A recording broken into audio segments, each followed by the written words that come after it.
Hello kids, நம்ம F எப்படி ஈஸியாக எழுதுறது அப்படின்றத இன்றைக்கி லெசனில் பார்ப்போம். ஓகேவாம்மா? ஃபர்ஸ்ட் ஒன் எப்படி எழுதுறது ஈஸியாக அதை ரிப்பீட் பண்ணுறேன். ஓகேவா? ஜே ஒரு கொடை ஷேப் மாதிரியே போட்டு நடுக்குள்ளே சென்டரில் ஒரு கோடு போடணும். இது F. Second one dotted line.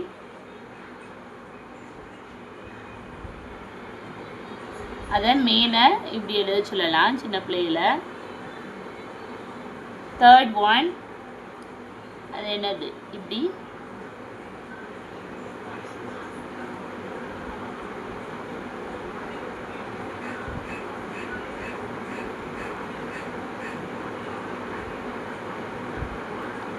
இப்படி வரைஞ்சி கொடுத்து சென்டரில் நம்ம போட சொல்லலாம். ஓகேவா?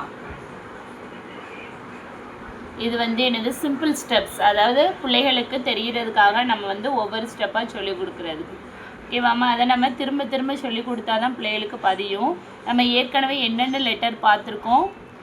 ஏ, பி, சி, டி, இ.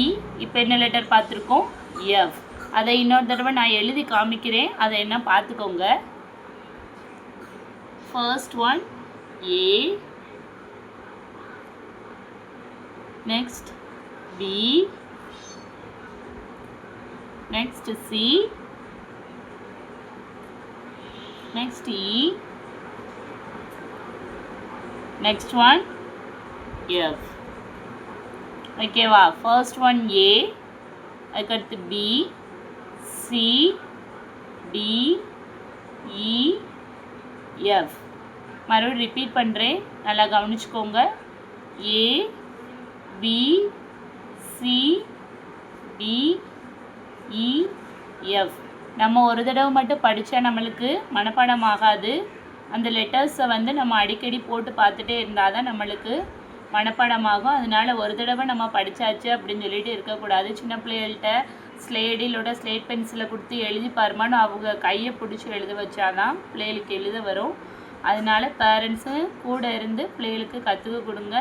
இன்னும் நெக்ஸ்ட் வீடியோவில் நம்ம நெக்ஸ்ட் லெட்டர்ஸ் எல்லாம் பார்க்கலாம். ஓகேவாம்மா? பாய்.